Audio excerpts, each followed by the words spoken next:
I want to send a shout out to OG, Triple OG out there for exposing, these imposters, man. I see you're online too doing your investigative work, man. So shouts out to you, man. Do your thing and continue progressing and propelling, man. Aspire, arise, and assert. What's good with the YouTube? You already know, Big Flacco from a convict's perspective, man. I'm gonna smash, dash, and slide on through with a little bit of that energy, man. You already know, man. Hey, so I got the BadAss Snoop, Playboy president, as you guys already know, founder of the Playboy movement. And he's gonna be addressing something real quick, man. And as you already know, there's someone that's making other videos speaking on Snoop, so he's gonna respond back to this. How you doing, Snoop? Hey, I'm doing absolutely phenomenal. That's Thank you right. for asking. So anyways, taking care of this business that I tend to do, around this time, I was bombarded with this nuisance of an individual who I guess, had my name all up in his tonsils. So of course I have to respond to that. I normally don't like wasting my energy, wasting my time on a non-entity. This call is being recorded. This dude doesn't even exist within the realm of my life. Okay? Now the person I'm speaking about is this little punk by the name of Alex Diaz. Okay? Apparently he made a video. I refuse to even listen to that crap. I'm not going to waste my phone time listening to that crap. However, I am a protector and promoter of truth. So I'm going ahead and I'm responding for the viewers, okay? I want the viewers to understand the essence behind this individual, okay? And what I would like is that once you guys see the facts, I would like you guys to contact the world's dumbest criminals, because he actually falls in line with that, okay? I went ahead and decided to go ahead and allow res ipsa loquitur, okay? And what's res ipsa loquitur is a Latin term for the facts speak for itself. You can look it up in the Black's Law Dictionary, okay? So I'm going to allow the facts to speak for itself. I went ahead and I sent the paperwork, aka the black and white, to Flacco at the convict's perspective. Flacco, did you receive that yet? Yeah, I received it. Okay, I am aware that the font is kind of small, so are you going to be able to enlarge in that so we can provide this for the public to read for themselves?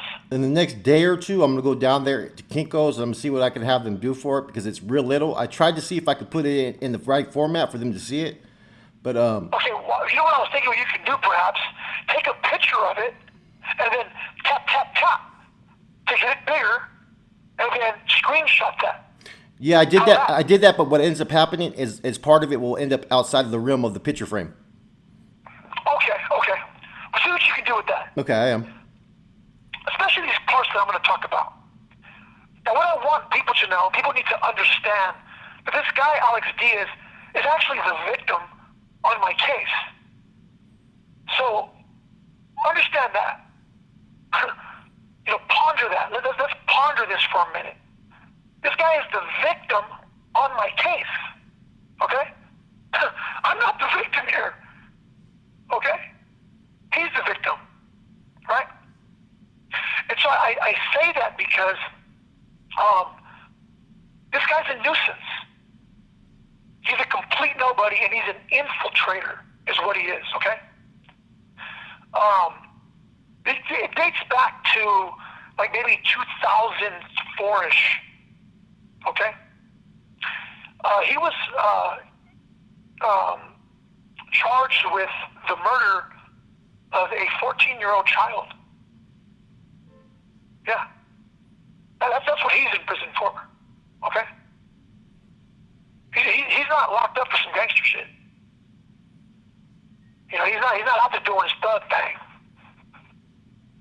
what happened was basically, in a nutshell, allegedly, some kids that were in junior high, during their lunch break, they went to a park, and this guy was charged for killing one of the kids.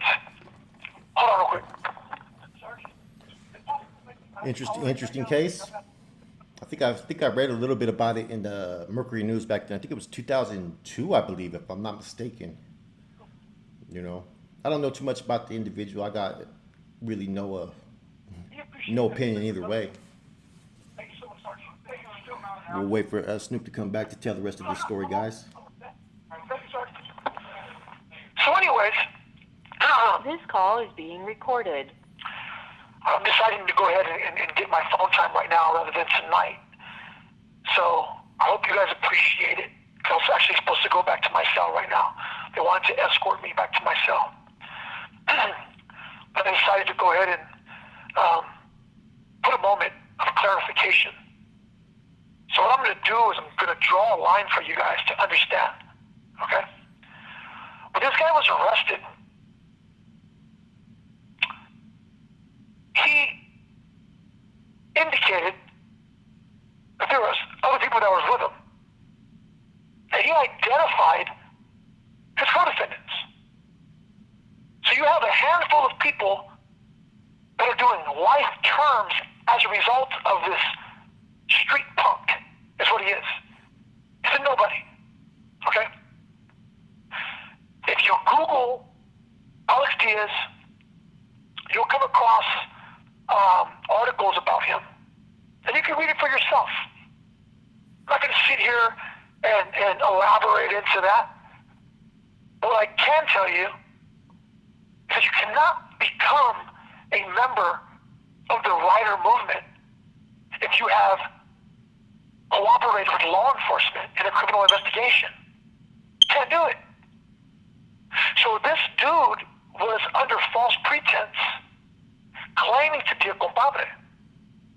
Now, what I didn't elaborate on just yet, and I'm gonna save it for later, is that while me and my men were on the main line, general population yard, we have the facts all laid out here. We were on a general population yard, Pleasant Valley, C Yard, Lawson Yard in Susanville, High Desert, D Yard, 04180. Okay, these are all general population yards. Okay?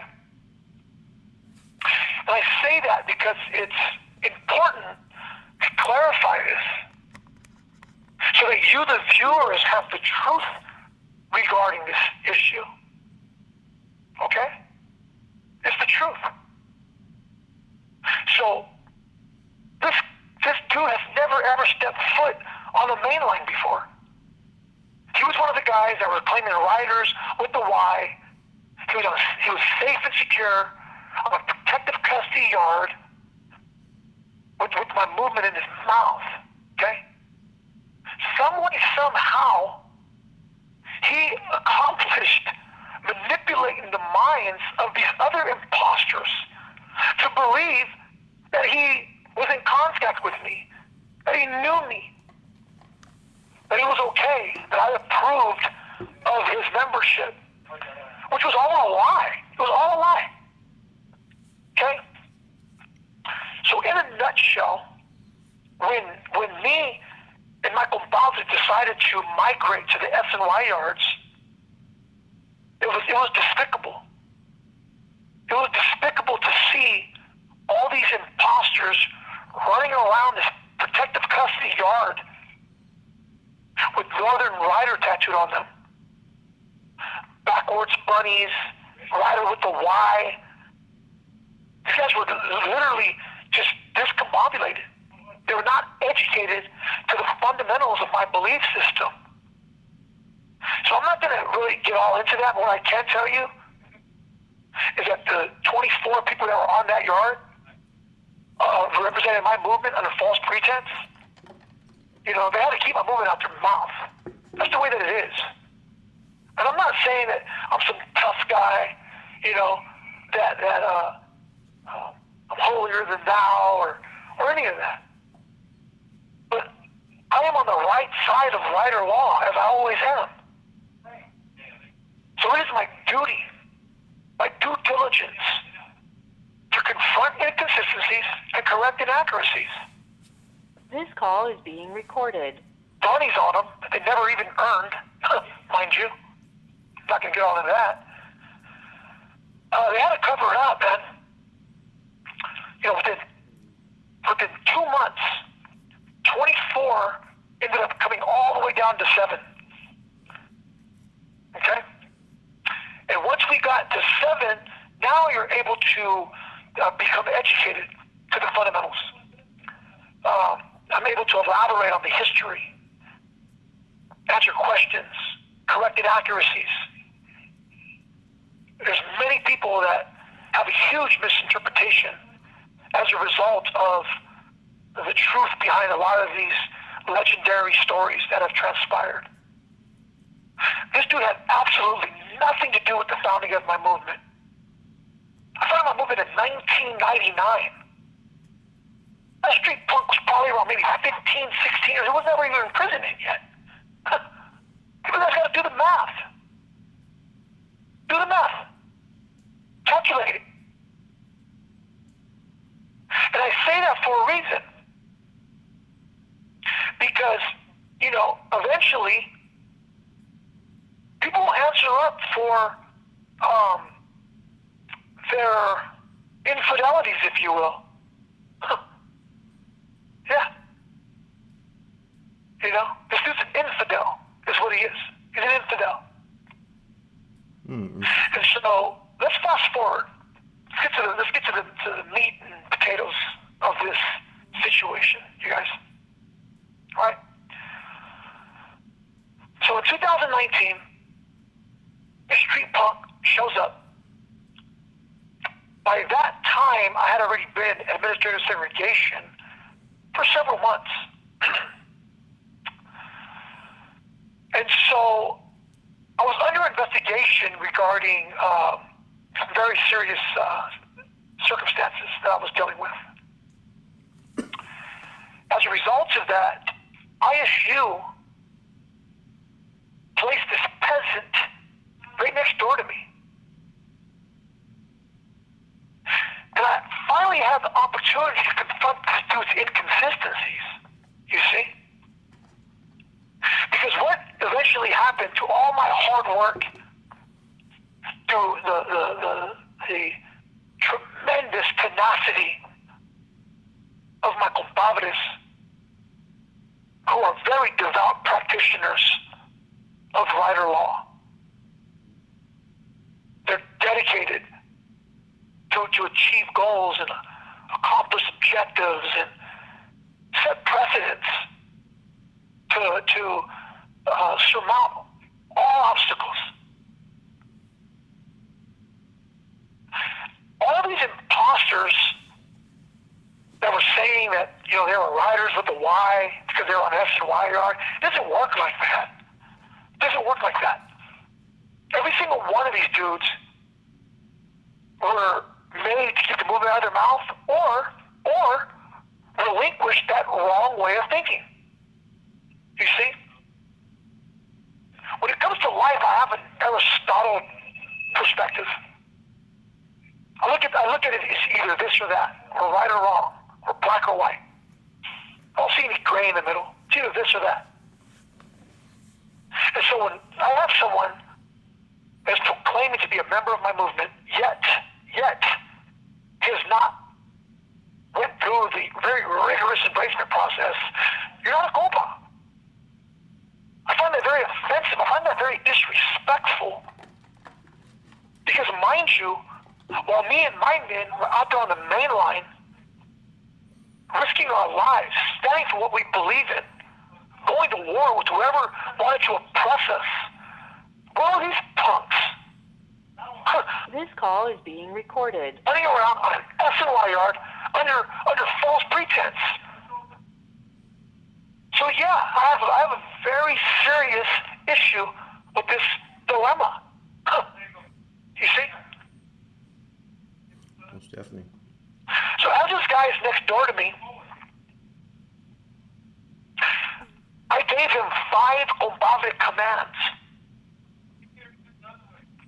I commanded him for number 1, to keep compadre off of his slithery ass tongue that he has a tendency of chopper jabbing to the popos, okay? Compadre is a term that I created. Henceforth, he has to keep that out of his tonsils. Okay? That's number 1, the first command. Okay? Secondly, he shall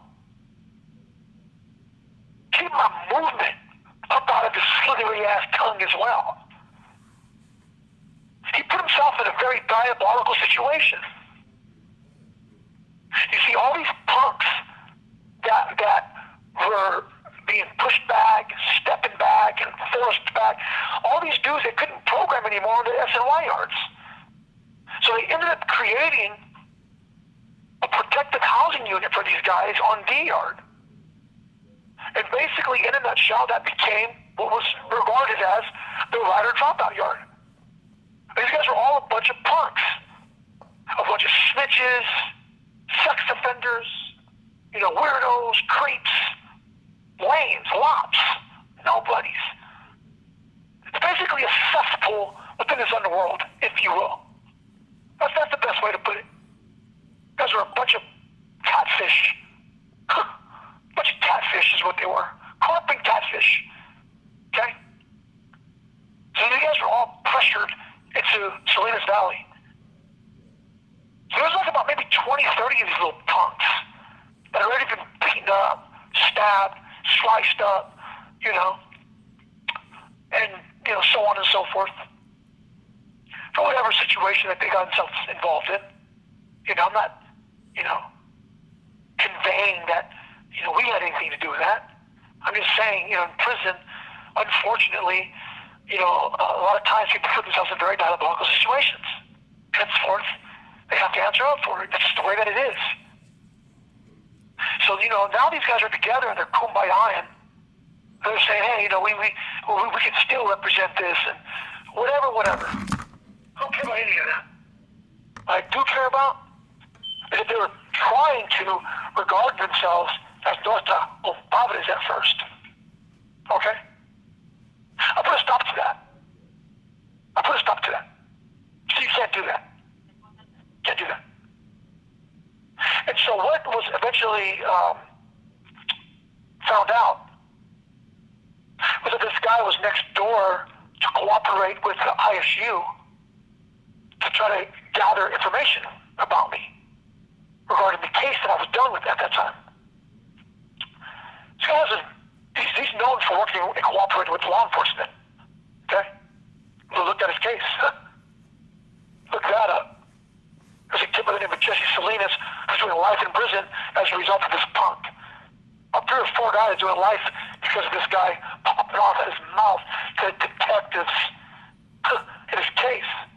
See? That's a no-no. Can't be a compa. Now, mind you, I'm not Mr. fucking rat detective. I'll go around looking for people. Oh, yeah, this guy, is a rat. I don't care about that. I don't care what anyone does. You just can't be a member of my movement or proclaim nor insinuate that you are a member of my movement if you have indulged in such contradictory behavior. That's just the way that it is. So allegedly, in the 3 months that this guy was next door to me in ASU, allegedly, what they're saying, they told this kid, you know what? You're going to be all right. They patted him on his little bald head. And I said, you know what? I'm going to give you permission.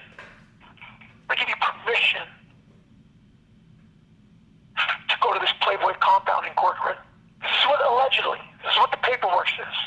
Not saying that this happened. Not insinuating this happened. I'm just going by what the paperwork says. This call is being recorded. I gave this guy permission to go ahead and program and nothing was going to happen to him. That some way, somehow, they're saying that I convinced this imbecile that it would be okay for him to go to Corcoran and program with my compadres, and nothing would have happened to him because I was allowing him to program there. That's what they're saying. Paco's in possession of this paperwork right now, you guys. You know, I'm not sitting here creating this fictitious story like this punk has a tendency of doing. Okay? What he suffers from is an inferiority complex. The dude's like 5'1". Okay? I mean, literally, he's like 5'1". Dude, I would backhand this dude and knock his teeth out. I would crush this kid. He's just a punk. And everybody knows that. He's literally like a freaking rat.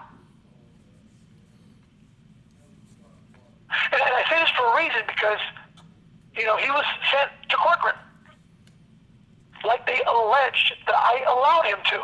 I convinced him would be okay. So what they're saying is that when he got there, that I provided him with the phone number,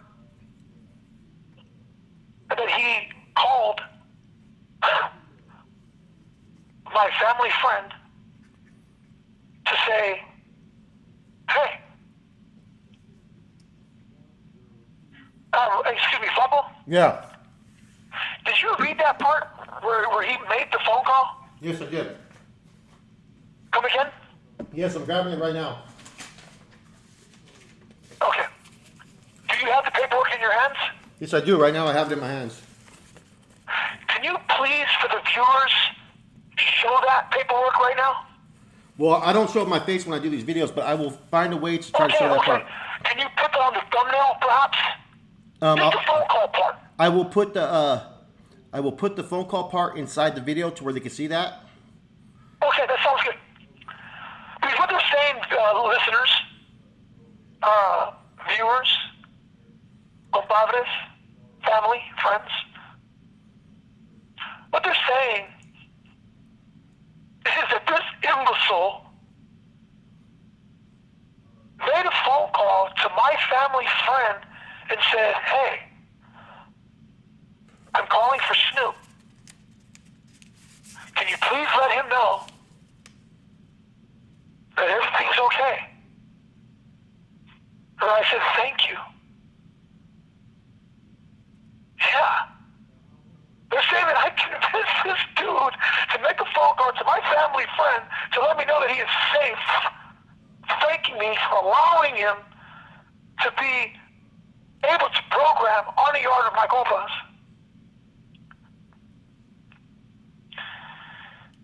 This is part of my case.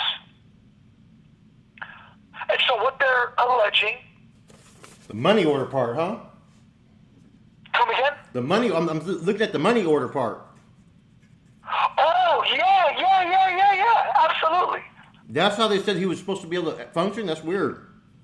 Yeah, so what it was, you know, he's a bum. He's a bum. As you know, in administrative segregation, you're only allowed to spend $55. So I went ahead and put $100 on this punk's book. I think maybe 100 or 120. That way he could go to the store and purchase some items for me, and I allowed him to buy some cosmetics. You know, that way I didn't have to smell his filth to the vent. You know, they're saying that I put some money on his books. You know, whether I did or I didn't.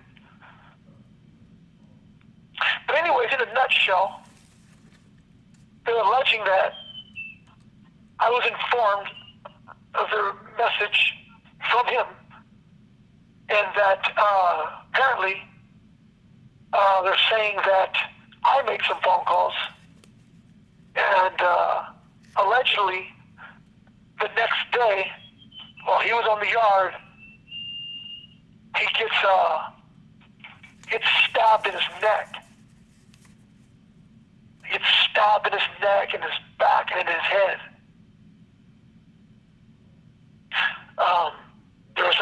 are accused of this. Some of them, pled out and, took a number of years. But this happened in May. Now, here's what's interesting. The guys that attacked this guy, allegedly, they went to the hole for attempted murder on this pump. Okay? All these false narratives that's been out there, all these fictitious stories that have been out there, I've just been dealing with my case, and I hear about it, and it's comical. It's comical. This call is being recorded. This guy is the victim on my case. So it's like, come on, man. Let's look at the facts of the situation. Let's look at it in a very logical and practical manner and understand the essence of this dilemma. He's the victim. Now, he ended up getting transferred to Kern Valley's administrative segregation to get him out of the institution, after he got out of the hospital, And ironically, once he started coming out, talking to investigators about what happened and making these lies, all of a sudden bringing my name up in this shenanigans, saying that, oh yeah, the reason why I was on that yard is because, Snoop gave me permission. He said that I would be okay. Blah, blah, blah. And so that's what started the conspiracy to commit murder investigation. You see? I didn't receive my RVR. Correct me if I'm wrong, Flacco. Was it November of 2019? November 15th, 2019. Yeah, see, November. So understand, let's calculate this, viewers. And you were going to get out December 18th of this year. Absolutely. I had a date. To get out. Okay? A lot of this was just lies that was concocted by this rat. And so his cooperation with law enforcement created this false narrative and started this investigation. And what eventually ended up happening is they came up with all these different lies that I just presented to you guys. You'll be able to read it yourself finally. You'll finally be able to read it yourself and see, into this. And, I can't elaborate on all the many dynamics of this situation. What I can say is I took it to trial.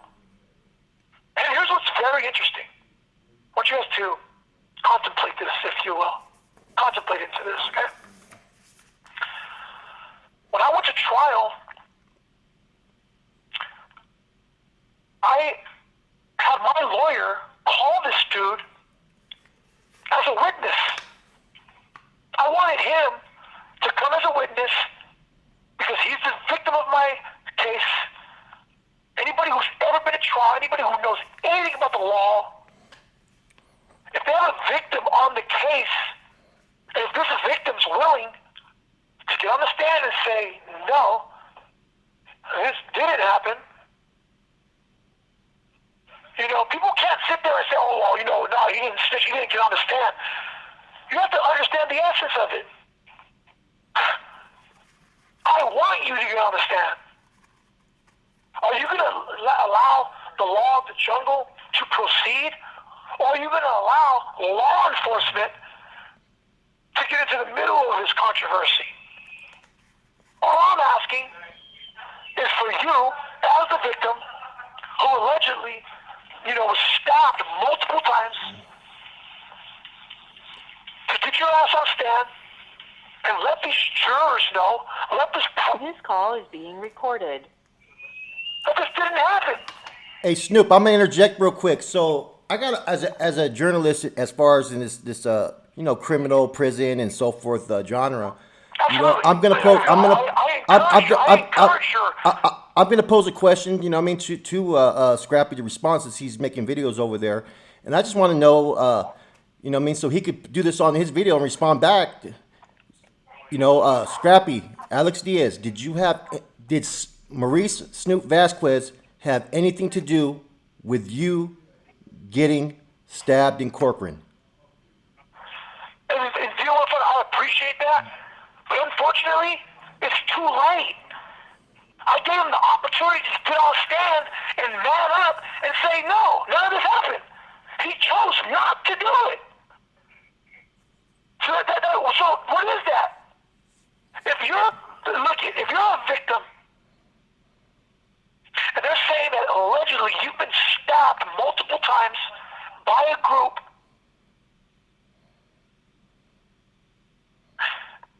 and you choose not to get on stand and say that this did not happen, that this did not happen because of this, that this person was being accused of being one of the co-conspirators and this attempted murder on this imbecile. What does that tell you? What does that tell you? Let's get that. You know, that's just a question I got to pose since they're making videos. You know, he can respond. Absolutely. He can respond to that. And I appreciate it. But he can say whatever he wanted to say, and it's too late, man. I gave him an opportunity to get on a stand. That would have turned all of this around. Instead, he allowed the fucking law enforcement to create this false narrative. Yeah.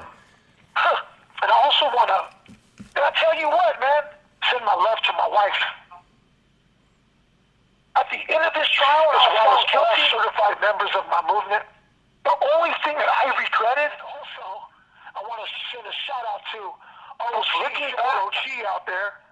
And see exposing, you know, these imposters, man. I see you're online too doing your investigative work, man. So shouts out to you, man. Do your thing and continue progressing and propelling, man. Aspire, arise, and assert.